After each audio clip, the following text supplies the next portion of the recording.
prior to this review. Not going to lie. It's a band I'd heard of. I knew it was a band that Biv was into, but it's just not a band that I ever got into or just listened. I don't really know as to why that's the case. But as I'm listening to it, and 2 tracks in, including Deja Voodoo, which in my opinion is a good track. I think there's songs that are definitely better on the album, which we just actually talked a little bit ago, but the first 2 tracks into the album, I'm going, okay, you know, the vibe I'm getting from these guys is Kiss and Dynamite, but not as good. That was my initial thought when I'm hearing the first 2 songs, you know, that kind of, you know, melodic hard rock, you know, very 80s influenced. You could tell these guys they got to be from Europe. I'd be shocked if they weren't. They're from Switzerland. Well, I know that, but I'm just saying this is me going into it without doing any homework on the band, just listening to it. You know what I mean? Like, I listen to it and go, okay, these guys have got to be from Europe, first of all. Second of all, they give me a very Kiss and Dynamite vibe, only I don't think they're as good. And that's what I felt going into it until I heard the 3rd track, which is Suspended, in which I went, okay, this is really good. And then, of course, the 4th track, which we talked about, Never a Guarantee, I absolutely fell in love with the song. And so then as the album went on, I'm like, okay, these guys are actually way better than Kiss and Dynamite. And I get a lot into, it's funny that you mentioned what you mentioned. And of course, then I start hearing them and I'm getting, you know, this more Goddard vibe. And of course I look and they're from Switzerland and I go, well, of course they are. So that makes sense. But if you're a fan of Wet or, you know, Crazy Licks even, or like I said, Goddard, for example, you're absolutely going to love Crystal Ball. And vocally, I get a lot, and I'm curious your thoughts on this, Biv. I get a lot of like the 80s era, lower registry, hot Rob Halford, like Turbo Lover like vocals. Not the soaring, you know, but you know what I mean? Like the lower sound. That Rob sings with. I get a lot of that in this. Time and Tide's a great track. Dr. Hell Kno's really good as well. Again, if you're a melodic hard rock fan and you're into, you mentioned Pretty Maids, which by the way, which is a good call there too. You know, and you like Pretty Maids, you like Wet, you like Eclipse, you know, you like Goddard, you like bands like that. You're really going to dig Deja Voodoo from Crystal Ball. And it actually kind of makes me upset at myself that this is the 9th album they've done. And I'm like, I'm just going to tell you right now, full disclosure, this is the only album I've listened to these guys. I've yet to go back and listen to their old stuff. But if it is anything like Deja Voodoo, I'm going to really like it. And if that is the kind of music you're into, and to your point, Biv, this would be right along with Airbourne, another album that if you have some metalhead friends that come over, you know, you're not going to piss anybody off by putting on Crystal Ball and just letting it ride for an hour. You know what I mean? It's just, it's there. It's heavy. It's headbang worthy. There's some good sing-along choruses a time or two. Really good vocals. Just a solid album. I also gave it an 8 out of 10, actually. You know, kind of, I'm disappointed in myself by not listening to more of their stuff previous to this, because shame on me. It's really good stuff. It is. And to your point about, you know, the lower range Halford vocals, I actually made a mental note of that when I was listening to it. And for whatever reason, I didn't put it in my physical notes. But I concur. There definitely is some of that. But yet it's done with his own style. And he does have a higher range. It's just not Halford-esque. It's not in that same even style. But I like Majini's vocals. I really do. I think they're some of the best in the hard rock industry right now. Yeah, it's clean, but it's not like it's not Steve Perry clean. Yeah, that's a good one. I wasn't going to go with Steve Perry, but yeah, I mean, it's not. Yeah, I mean, there's some raspiness to it, and that's fine. That's good for me. I think it's well done. If you've never checked out Crystal Ball before, you're like me. 8 out of 10 work. Deja Voodoo. Check it out.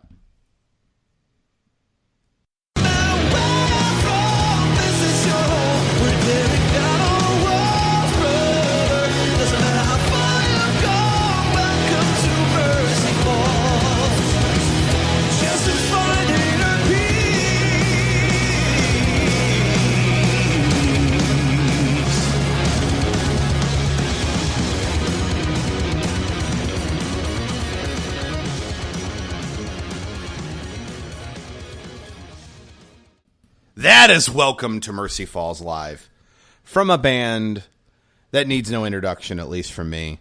A band that has a special place in my heart. A band that never disappoints, or at least they better not, when they come out with a new album. A band that's just been signed to Frontiers Records to release a new album. A band that, unfortunately, doesn't get nearly the recognition it deserves. A band with a lead vocalist that is, in my world, the best singer in metal. That's Seventh Wonder, folks, okay? That is actually a live recording, double album, essentially, from when they were in Atlanta in 2014 at Prague Power. And that was actually an interesting show because, of course, you heard Welcome to Mercy Falls. They did the entire Mercy Falls album. But then later on the album, of course, you have a mixture of the rest of their work. You have Taint the Sky on there, and you also have some of the other tracks off of The Great Escape. Just a mixture of what it is they do. And for those of you like me who have been begging to hear something new from Seventh Wonder, of course, they have 2 new tracks, one of which isn't really new. I mean, I guess it's new. It's the first time it's been on an album. But, enough about that. I have plenty of thoughts on Seventh Wonder, besides my obvious fanboyism. Of the bands that we've reviewed on this episode, I can tell you that I'm definitely more in the Seventh Wonder camp than my friend Biv. But Biv, what did you think of the album? And more importantly, what are your thoughts of the direction that you think they may be going into with the new album coming out in 2016, based on the 2 new tracks that you heard on the album? Well, we've talked about Seventh Wonder before on the show a little bit, and as you know, even though I love Tommy's vocals with Camelot, I have a real problem with him on Seventh Wonder. And it's because it's like he's up and down.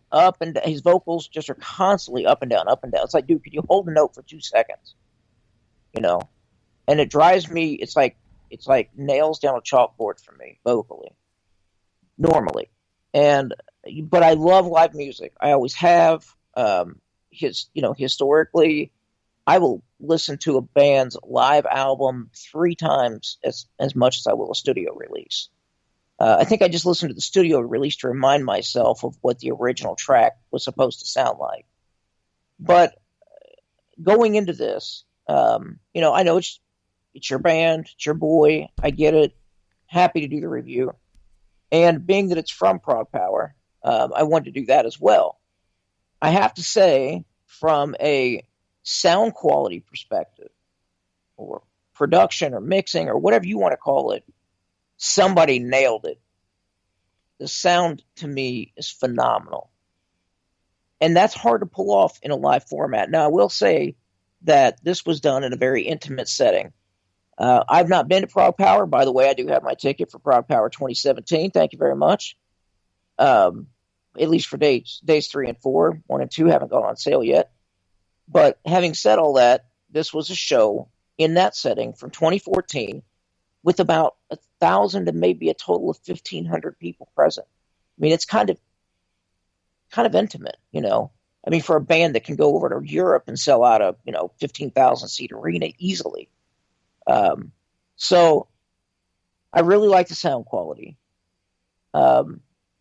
Obviously, the set list, if you're going to play anything, Mercy Falls, I think, was their best album they ever did. They played it, from what I understand, in its entirety for the first time. And I think maybe that was only that time. show. That was it. They haven't done it since, I don't think. And so some of our friends, including Lacey Mucklow, who's on the show periodically, she was at that show.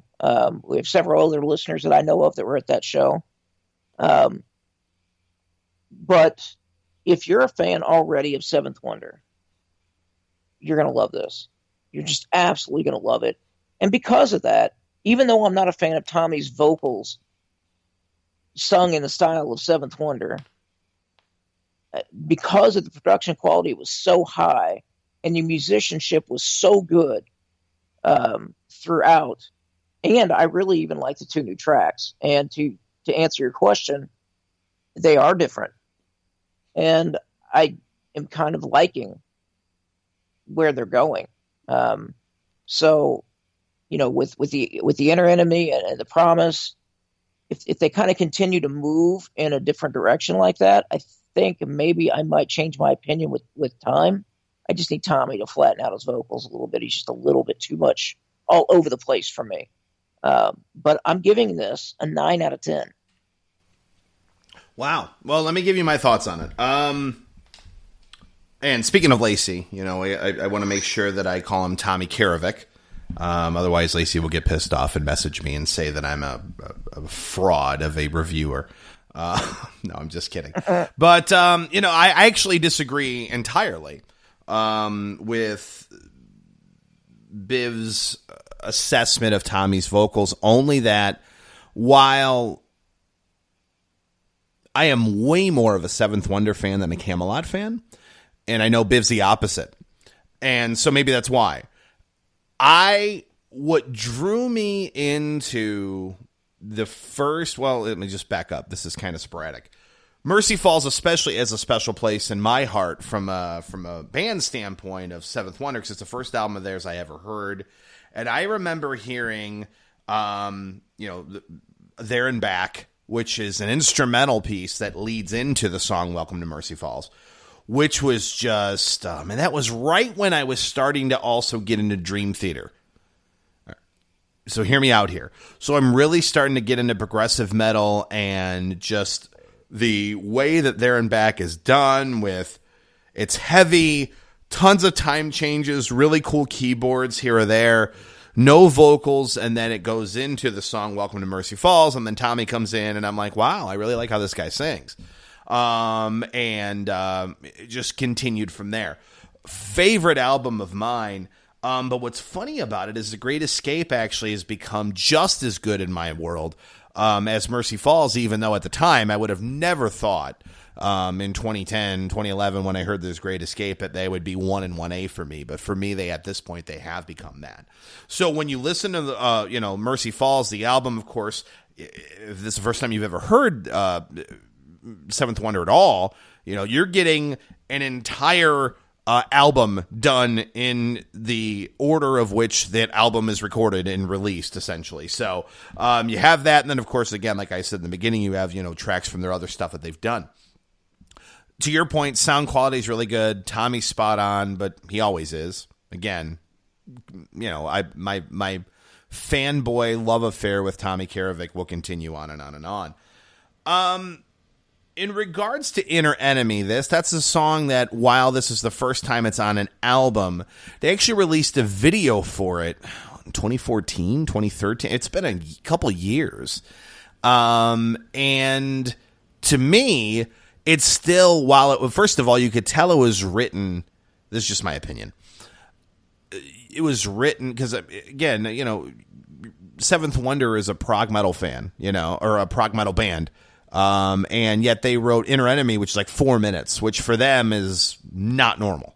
So I almost think they wrote this song as more of I'm going to make a very single, sure, way to lead off an album and get people to go, hey, check these guys out.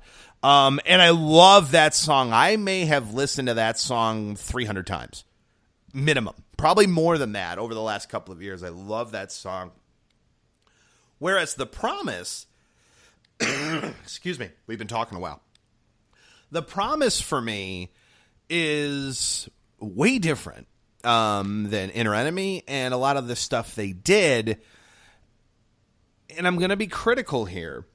And I'm curious if it's just me. So, Lacey, I know you're a big Seventh Wonder fan. If you're listening, or Seventh Wonder fans who listen to this, I'm curious your feedback. I will ask this question on the Facebook page as well. To me, The Promise sounds very Camelot. Which, if you're a Camelot fan, as I heard the song, Biv, I went, oh, dude, Biv's going to dig this song. Whereas I go, nah. Because to me, and maybe it's just me being over